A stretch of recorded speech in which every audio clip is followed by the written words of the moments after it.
Hujan deras mengguyur Jakarta malam itu, menciptakan irama muram di kaca jendela ruang rapat intelijen militer. Di dalamnya, cahaya lampu remang hanya menyorot wajah-wajah tegang yang duduk melingkar. Mayor Teddy Brantas berdiri tegak di ujung meja, mengenakan seragam Kopassus lengkap, wajahnya dingin seperti baja. Di depan layar proyektor, peta Jawa Barat terpampang dengan puluhan titik merah, tanda dominasi Ormas Grip Jaya. Negara sudah terlalu lama diam, ucap Teddy dengan suara rendah namun tajam. Malam ini, kita deklarasikan perang. Seorang jenderal bintang 2, duduk bersandar sambil mematikan rokoknya. Kamu tahu risiko operasi ini, Mayor? Ini bukan sekadar preman pasar. Mereka punya senjata, punya orang dalam. Kalau kamu gagal, Teddy memotongnya. Kalau saya gagal, saya yang tumbang. Tapi negara tidak akan lagi diperas oleh ormas berkedok kebajikan. Ruangan sunyi. Semua mata tertuju padanya. Malam itu, tanpa tepuk tangan, tanpa seremoni, Mayor Teddy Brantas diangkat sebagai Komandan Satgas Anti Preman. Beberapa jam kemudian, di markas rahasia Satgas, para anggota khusus dari Brimob dan Kopassus berkumpul.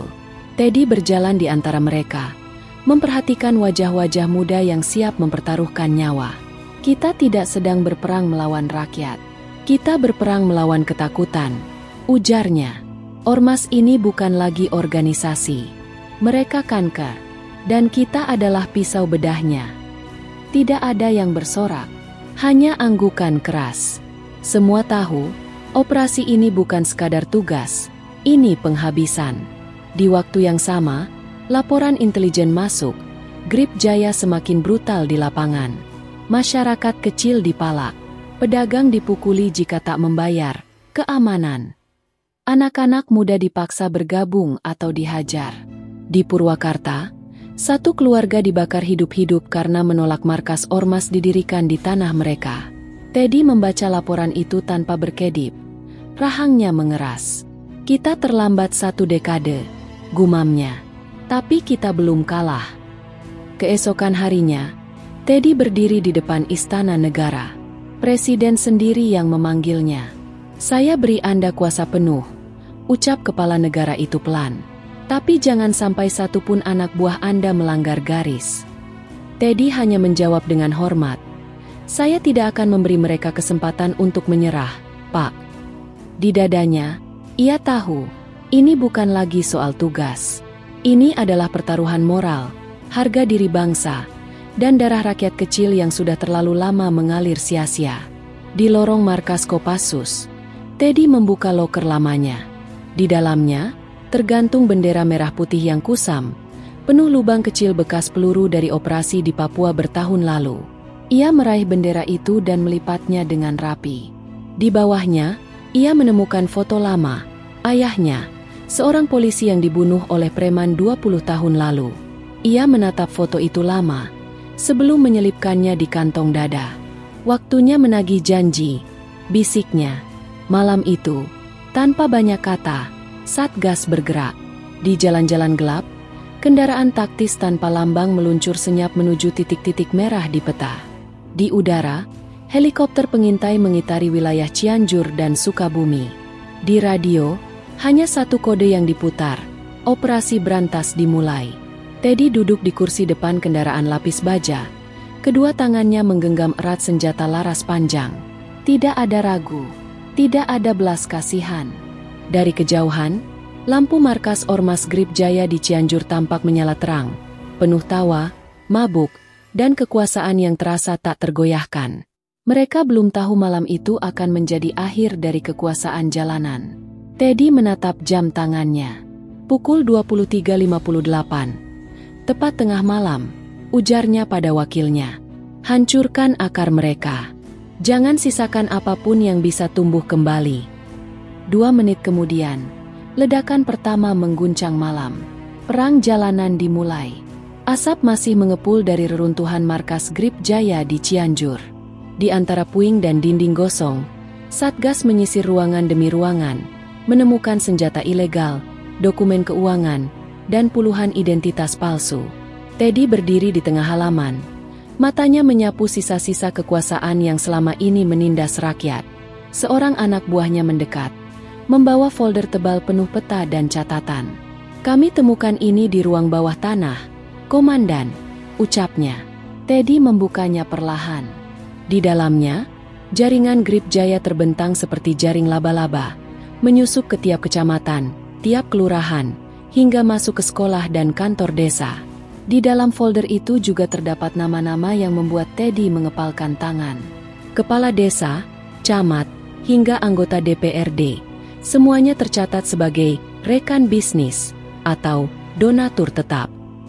Di beberapa halaman, foto-foto preman berseragam Grip Jaya berpose dengan aparat kepolisian dan pejabat lokal.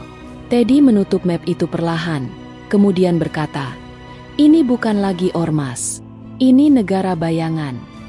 Ia memanggil Letnan Gibran, Kepala Divisi Intelijen Satgas. "Aku ingin seluruh jaringan ini dipetakan. Buat daftar siapa yang harus dihilangkan pengaruhnya, siapa yang harus ditangkap, dan siapa yang harus kita hancurkan tanpa jejak." Sementara itu, laporan dari Sukabumi, Tasikmalaya, dan Subang menunjukkan hal yang sama. Grip Jaya bukan cuma dominan, mereka mengendalikan pasar, terminal, tambang ilegal, dan bahkan distribusi bansos.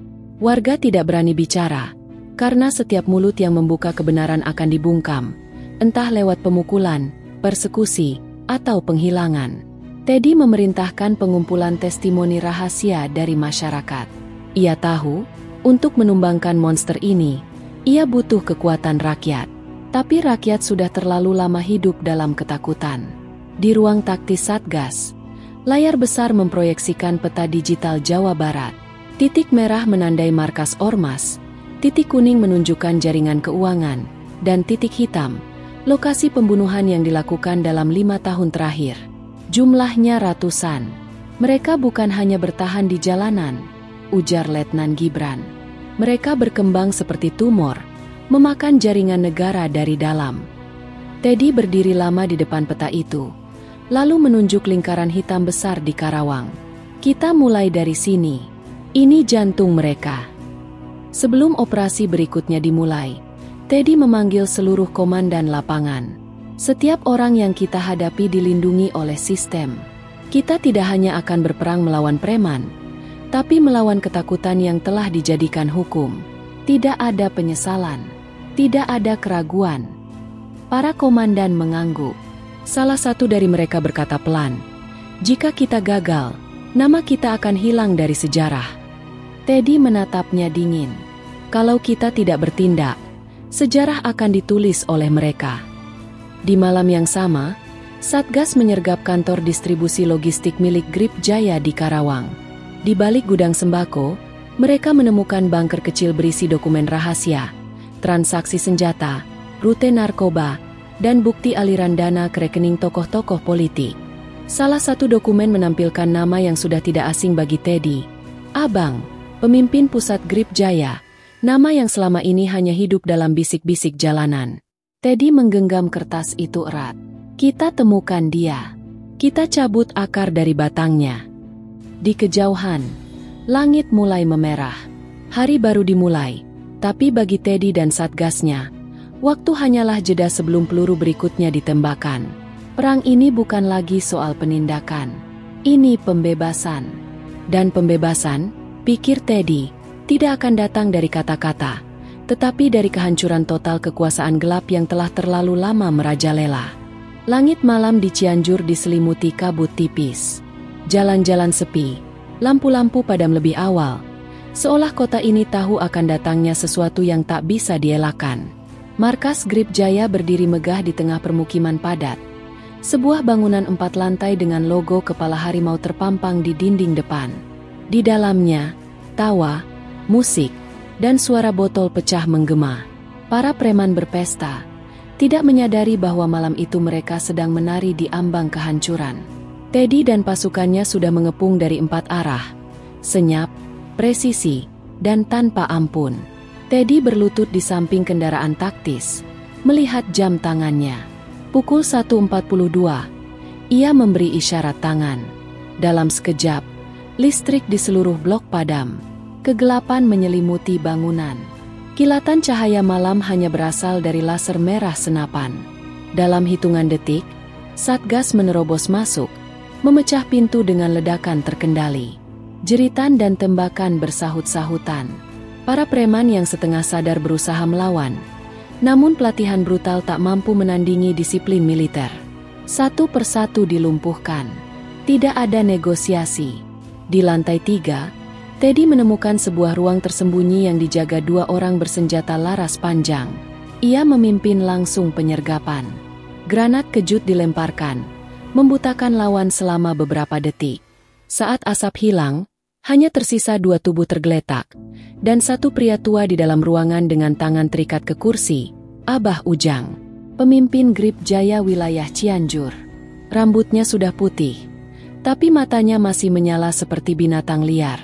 "Kamu pikir kamu bisa matikan kami, Mayor?" katanya dengan suara parau. Teddy menatapnya dingin.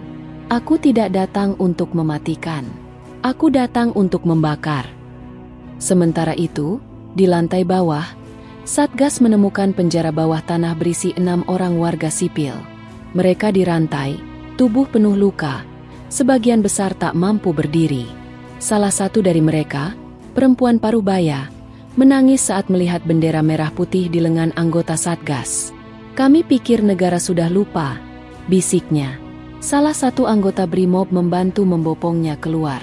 Di mata para pasukan, ini bukan lagi operasi. Ini penebusan. Api mulai menjalar dari lantai 1. Pasukan sudah mengevakuasi semua yang masih hidup. Teddy menjadi orang terakhir keluar.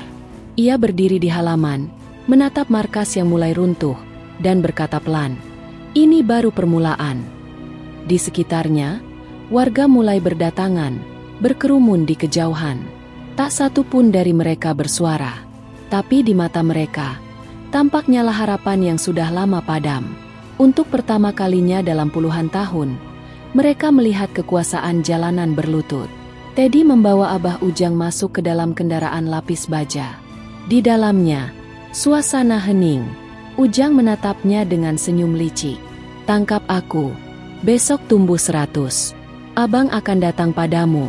Dan dia tidak seperti aku." Teddy tidak menoleh. "Kalau dia datang, aku akan menunggu di ujung neraka." Kendaraan melaju, meninggalkan puing-puing yang masih membara. Di balik kaca, langit mulai cerah. Tapi bagi Teddy, malam belum selesai. Saat kendaraan memasuki markas Satgas, laporan dari pos-pos lain mulai berdatangan. Grip Jaya mulai bergerak. Di Tasikmalaya, mereka membakar kantor polisi. Di Subang, 2 keluarga disandra. Balas dendam telah dimulai. Tapi Teddy tidak gentar. Ia berdiri di depan peta, menunjuk 1 titik berikutnya. "Serangan ini bukan akhir. Ini sinyal," katanya. "Kita akan bersihkan semuanya, sampai ke akar." 1 hari setelah penangkapan Abah Ujang, video berdurasi 2 menit tersebar luas di media sosial bawah tanah. Seorang pria bertubuh besar duduk di kursi besi, wajahnya tertutup bayangan, namun suaranya tegas dan mengancam. "Kalian pikir kami akan diam saat darah kami diinjak? Balas dendam sudah berjalan. Untuk setiap markas kami yang dibakar, akan ada rumah rakyat kecil yang menjadi abu." Teddy menyaksikan video itu tanpa berkedip. Di layar, logo Grip Jaya muncul di latar belakang. Nama pria itu muncul di bawahnya, dengan huruf merah, "Abang." Hari itu juga, laporan masuk dari 3 kota. Di Subang, 1 keluarga dibakar hidup-hidup di dalam rumahnya, karena sang ayah pernah menjadi saksi untuk Satgas. Di Tasikmalaya, 2 anggota Brimob disergap saat hendak pulang dan ditemukan tergantung di jembatan kota. Di Bogor, seorang jurnalis investigasi yang membantu Satgas ditembak di depan anaknya. Kekejaman itu bukan peringatan. Itu deklarasi perang. Teddy menggenggam meja hingga buku-buku jarinya memutih. Ia tahu, ini bukan lagi operasi bersih-bersih. Ini pembantaian satu arah. Di markas Satgas, suasana berubah. Para anggota mulai gugup. Sebagian dari mereka menyembunyikan keluarga. Yang lainnya meminta izin mengungsi diam-diam. Teddy tidak marah. Ia memahami ketakutan mereka. Tapi saat ia naik ke podium darurat di halaman markas, suaranya memecah sunyi. Jika mereka membalas dengan darah, kita akan membalas dengan kehancuran. Tidak akan ada negosiasi. Kita bukan lagi alat negara. Kita adalah palu terakhir sebelum keadilan lumpuh. Tidak ada tepuk tangan. Hanya tekad yang kembali menyala di mata prajuritnya. Teddy memerintahkan operasi rahasia malam itu juga. Bukan untuk menyerang, tapi untuk menyusup. Ia mengirim tim kecil ke Bekasi, lokasi yang dicurigai sebagai markas utama logistik Abang. Tim itu tidak pernah kembali. 2 hari kemudian, hanya satu tubuh yang ditemukan di sungai, penuh luka bakar dan ukiran logo Grip Jaya di dada. Teddy duduk sendirian di ruangannya malam itu. Di hadapannya, peta Jawa Barat terbentang seperti luka. Ia menyadari satu hal, Grip Jaya bukan lagi ormas. Mereka sudah menjadi tentara jalanan. Keesokan harinya, Teddy mendapat telepon langsung dari seseorang yang mengaku sebagai kurir pesan Abang. Kalau kamu ingin menghentikan ini, lepaskan Abah Ujang. Jangan cari kami. Jangan sentuh kami. Teddy menjawab dengan suara dingin. Kirimkan pesan ke Abang. Katakan padanya aku tidak akan berhenti sampai tanah ini tidak lagi mengenal namanya. Telepon terputus. Teddy berdiri, lalu memerintahkan pengosongan 2 blok kota di Garut. Kita akan kirim pesan balik. Malam itu, markas kecil Grip Jaya di pinggiran Garut diserbu dan dibakar. Tidak ada korban sipil, tapi ratusan dokumen, senjata, dan alat komunikasi berhasil disita. Di salah satu komputer, tim menemukan koordinat bunker bawah tanah yang belum pernah teridentifikasi sebelumnya, terletak di pegunungan perbatasan antara Bandung dan Garut. Semua tanda menunjuk ke satu hal, markas pribadi Abang. Teddy menatap layar dengan tenang. Balas dendam telah berubah menjadi perburuan. Kita sudah lihat darah teman kita. Kita sudah kubur anak-anak kecil karena mereka. Katanya pelan. Sekarang kita cari dia. Kita dobrak pintunya. Kita robek topengnya. Dan kita pastikan dia tidak pernah bisa bicara lagi. Satgas pun bergerak. Perlahan, senyap, dan mematikan. Angin dingin berhembus kencang di perbatasan Bandung-Garut. Langit kelabu menyelimuti pegunungan, seakan menandai bahwa tanah itu bukan lagi tempat damai, melainkan sarang kelam kekuasaan. Di balik sebuah bukit tandus, bunker tersembunyi itu berdiri, dijaga puluhan orang bersenjata berat, bukan preman pasar. Mereka berpakaian hitam, bersenjata lengkap, dengan formasi yang hanya mungkin dipelajari di pelatihan militer. Abang tidak lagi berdiri sendiri. Ia telah membentuk sesuatu yang lebih berbahaya. Koalisi antara mantan tentara bayaran, sisa-sisa jaringan kriminal internasional, dan loyalis ormas yang siap mati. Teddy dan tim intelnya mengamati dari kejauhan. Wajah mereka tegang. Foto-foto udara dari drone taktis menunjukkan mobilisasi besar-besaran. Ratusan orang bersenjata tersebar di beberapa titik penjagaan. Persenjataan berat, alat komunikasi canggih, bahkan radar lokal dipasang. Ini bukan hanya markas persembunyian, ujar Letnan Gibran. Ini benteng perang. Teddy menyadari, serangan langsung akan memakan korban besar. Tapi menunda hanya memberi waktu pada Abang untuk meluaskan pengaruhnya. Di markas Satgas, Teddy memanggil seluruh komandan elit dari Kopassus dan Brimob. Koalisi ini adalah pengkhianatan terhadap tanah air. Mereka menyatu karena merasa tak tersentuh. Mereka merasa hukum tidak akan pernah menyentuh mereka. Tapi malam ini, kita buktikan bahwa mereka salah. Di dalam ruangan sunyi, para prajurit menunduk, bukan karena takut, tapi karena memahami bahwa yang mereka hadapi bukan hanya musuh, melainkan cermin gelap dari negara yang pernah gagal menegakkan keadilan. Teddy menyiapkan operasi 3 lapis, tim pengalihan untuk menarik perhatian di sisi timur, tim penyusup melalui gua alam di utara, dan tim inti yang akan memecah bunker dari atas menggunakan ledakan kendali. Tidak boleh ada suara, tidak boleh ada alarm. Operasi harus berjalan dalam hitungan menit. Karena begitu satu tembakan terdengar, neraka akan dibuka. Dalam gelap malam, 48 prajurit terpilih bergerak dengan langkah hantu, menyatu dengan kabut dan tanah basah. Di dalam bunker, Abang duduk tenang di ruangan berlapis baja, menatap peta besar Jawa Barat. Di sekitarnya, 4 pria berseragam hitam berjaga, dan seorang wanita muda mengetik cepat di komputer. Mereka akan datang, kata Abang pelan. Tapi kali ini, mereka akan pulang membawa jenazah. Ia bangkit, membuka laci, mengeluarkan pistol perak bertuliskan satu kalimat, "Negara adalah kita." Di pikirannya, ini bukan lagi tentang organisasi. Ini tentang menggantikan sistem yang menurutnya sudah membusuk.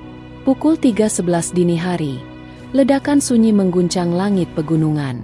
Tim pengalihan mulai bergerak, menembakkan peluru hampa untuk mengacaukan formasi musuh. Di sisi utara, tim penyusup merangkak melalui gua sempit yang lembab dan gelap. Di titik tengah, Teddy memimpin langsung tim inti. Dengan senapan di tangan dan rompi tempur, ia bergerak dari bayangan ke bayangan. Tidak ada suara, hanya napas berat dan detak jantung yang semakin cepat. Mereka sudah dekat. Abang hanya berjarak 1 dinding baja lagi. Tiba-tiba, sirene melolong dari dalam bunker. Salah satu penjaga mendeteksi panas tubuh dari sensor gua. Ledakan terdengar. Tembakan bersahutan. Rencana hancur dalam sekejap. Tapi Teddy tidak mundur. Ia menatap anak buahnya dan berkata pelan, "Kita sudah sejauh ini. Kalau malam ini kita jatuh, pastikan kita jatuh dengan nama yang akan diingat rakyat." Dan mereka menerobos. Peluru pertama dilepaskan. Perang besar dimulai. Tembakan pertama memecah keheningan dan membangkitkan kegilaan. Lorong sempit bunker berubah menjadi lorong kematian. Api dan peluru berdesing di antara beton dan logam. Darah tercecer di dinding. Tim penyusup dari utara dihantam granat kejut. Satu persatu roboh. Tapi 3 orang berhasil masuk ke dalam ruang utama. Mereka melemparkan asap taktis dan mulai menembak membabi buta ke arah penjaga.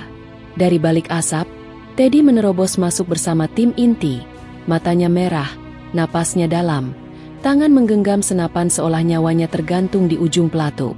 Di dalam ruangan komando, Abang berdiri tegak. 3 pengawal terkapar di lantai. Ledakan kecil membuat tembok bergetar. Ia menatap monitor yang menampilkan rekaman kamera pengawas. Satu persatu pasukannya jatuh.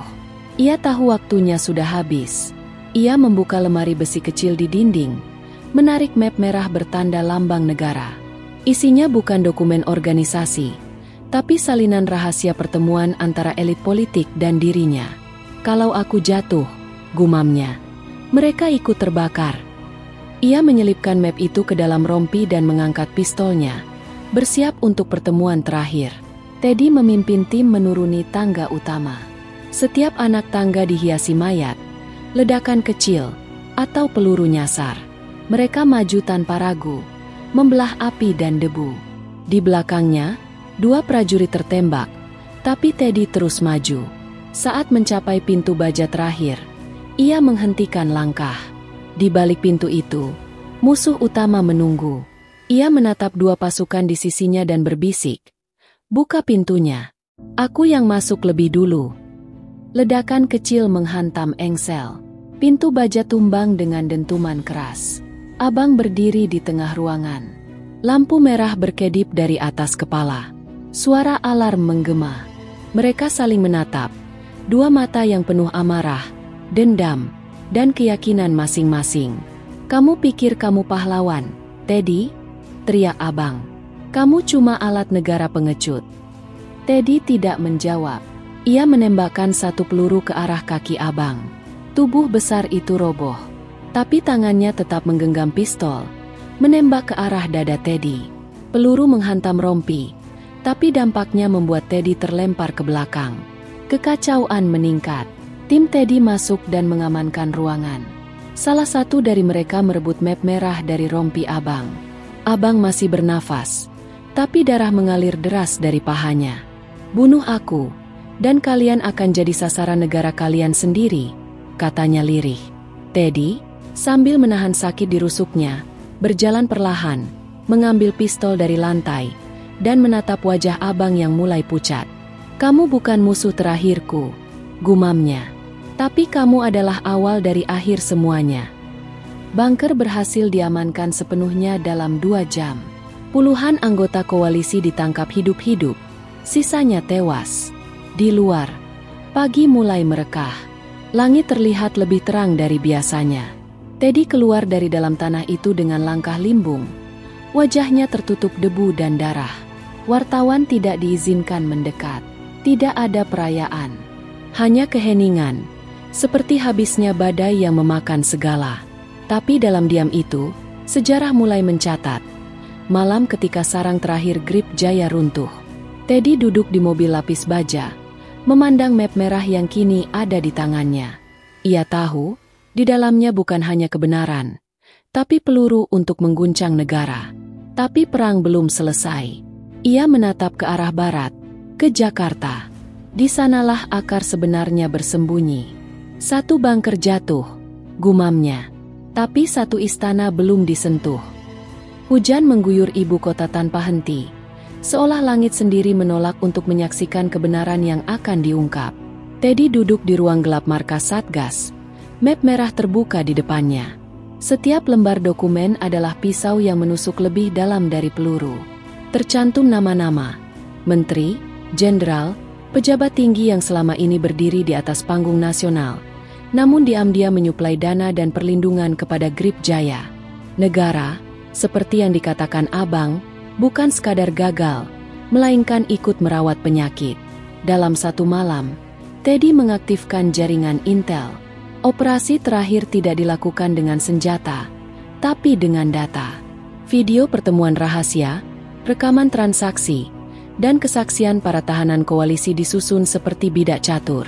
Dalam 48 jam, 4 nama besar menghilang dari layar televisi. 2 ditangkap secara diam-diam. 2 lainnya memilih melarikan diri ke luar negeri. Tapi nama paling tinggi, Menteri Dalam Negeri, masih duduk tenang di kantornya, tersenyum di balik pengawal. Teddy menatap foto menteri itu dalam diam. Ia tahu, satu langkah salah, maka seluruh operasi akan dibungkam dari atas. Tapi ia juga tahu, jika berhenti sekarang, maka semua darah yang telah tertumpah akan sia-sia. Maka ia memutuskan untuk melanggar satu garis yang selama ini tak tersentuh. Bersama 8 anggota Satgas yang paling loyal, Teddy menyusun penyergapan terakhir. Bukan di medan tempur, tapi di pusat kekuasaan. Sasaran, ruang kerja menteri, malam hari, tanpa persetujuan atasan. Pukul 2.13, mereka masuk melalui pintu bawah tanah gedung kementerian. Jalur itu sudah lama tidak diawasi, dianggap tak penting. Dengan langkah senyap, mereka menembus 6 lapisan keamanan internal. Tidak satu pun peluru ditembakkan. Hanya peredam, dan kesunyian mematikan. Ketika mereka tiba di depan ruangan Menteri Dalam Negeri, Teddy berhenti. Ia mengetuk pintu 2 kali, lalu membuka perlahan. Di dalam, sang menteri sedang menulis, tanpa ekspresi terkejut saat melihat mereka. "Aku sudah menunggumu," kata sang menteri. "Kamu kira bisa menumbangkan sistem dengan pasukan kecilmu?" Teddy berjalan mendekat, meletakkan map merah di atas meja. Ini bukan tentang menumbangkan sistem. Ini tentang memberi rakyat pilihan untuk tahu siapa musuh mereka yang sebenarnya. Menteri itu tertawa kecil, lalu berdiri, menyerahkan kedua tangan. "Kamu hanya akan jadi berita 2 hari. Setelah itu, semua kembali seperti biasa." Teddy memborgol tangannya. Mungkin, tapi 2 hari itu cukup untuk membakar semuanya. Pagi itu, berita penangkapan menteri mengguncang negeri. Rakyat turun ke jalan. Demonstrasi pecah. Kantor-kantor pemerintahan dibanjiri poster dan teriakan. Tidak ada lagi yang bisa disembunyikan. Satgas dirombak menjadi lembaga independen. Ribuan anggota ormas bayangan menyerahkan diri. Sisanya diburu tanpa ampun. Untuk pertama kalinya, masyarakat merasakan bahwa hukum bisa berdiri tanpa bersandar pada nama besar. Tapi di balik keberhasilan itu, Teddy hanya duduk di beranda markasnya, menatap matahari yang terbit perlahan. Ia tahu ini bukan akhir. Korupsi tidak mati, premanisme tidak punah. Tapi untuk satu waktu, satu generasi, Mereka telah melihat keadilan berdiri, meski tertatih. Dan itu cukup. Teddy menyalakan rokok terakhirnya malam itu. Di langit, suara helikopter terdengar menjauh. Ia menutup mata, dan untuk pertama kalinya dalam bertahun-tahun, ia bisa tidur tanpa mendengar teriakan dalam mimpinya. Malam itu, langit Jakarta terlihat lebih cerah dari biasanya. Tidak ada lagi kabut hitam yang menyelimuti kota. Warga berjalan dengan wajah lebih tenang, tanpa rasa takut melihat sosok-sosok yang dulunya mereka anggap tak tersentuh oleh hukum. Proses pembersihan yang dimulai oleh Teddy, meski penuh darah, akhirnya membawa secercah harapan. Namun, meski kemenangan telah digenggam, ada sesuatu yang hampa dalam diri Teddy. Keberhasilan ini bukanlah miliknya. Itu adalah milik mereka yang telah jatuh dan para korban yang tak sempat melihat keadilan. Keputusan yang ia ambil, tindakan yang ia lakukan, membawa harga yang tak bisa diukur dengan apapun. Teddy kembali duduk di beranda markas Satgas yang kini hampir kosong. Hanya ada beberapa prajurit yang tersisa.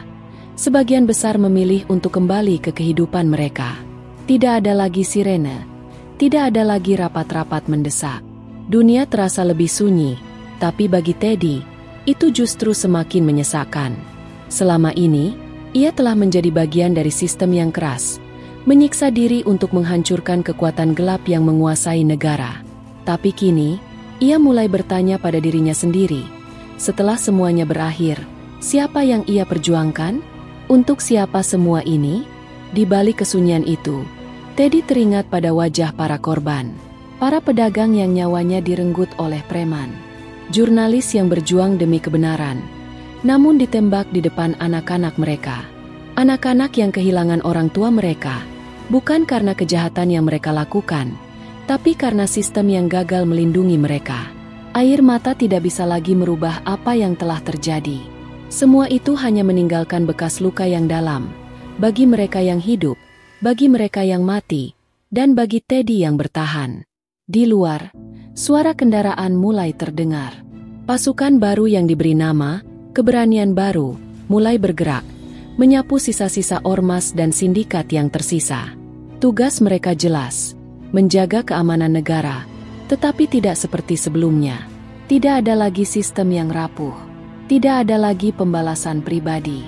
Keberanian baru dibentuk dengan satu tujuan, untuk memastikan bahwa masa lalu tidak akan terulang lagi, dan bahwa yang tertinggal hanyalah kenangan akan pertempuran yang telah usai. Namun, meski Teddy mengetahui bahwa ia telah melindungi masa depan, ia merasa jauh lebih kesepian daripada sebelumnya. Teddy melangkah keluar markas, menuju sebuah taman kecil di dekatnya.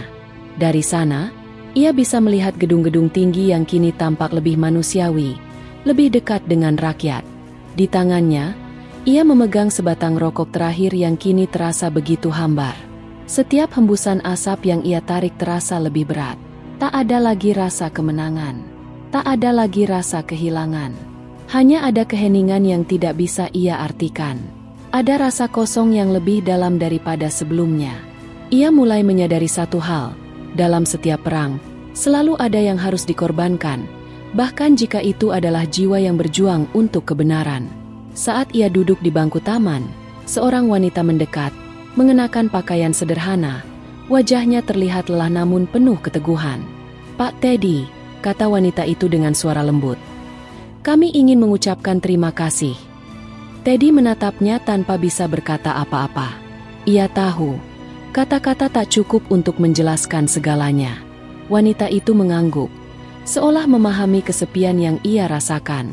"Kalian sudah memberi kami harapan yang telah hilang." Teddy hanya tersenyum tipis, tidak dengan bangga, tetapi dengan kelegaan. Setidaknya, dalam kegelapan yang menyelubungi negeri ini, harapan itu akhirnya muncul. Ia berdiri, melepaskan rokoknya ke tanah dan menginjaknya dengan perlahan. Saat ia melangkah pergi, bayangannya mulai memudar di bawah sinar bulan yang terbenam. Dunia telah berubah, dan meskipun Teddy tahu ia tidak akan pernah bisa benar-benar meninggalkan masa lalu, ia merasa bahwa keadilan, meskipun terlambat, akhirnya telah datang. Tanah yang dulu dipenuhi bayangan kini perlahan menunjukkan wajah-wajah yang berani untuk melangkah ke depan, tanpa takut, tanpa ragu. Perang itu sudah berakhir, Dan keadilan itu, seperti tanah yang baru digarap, akhirnya akan tumbuh kembali. Tamat. Jangan lupa subscribe dan like untuk mendukung perkembangan channel ini. Terima kasih sudah menonton. Assalamualaikum warahmatullahi wabarakatuh.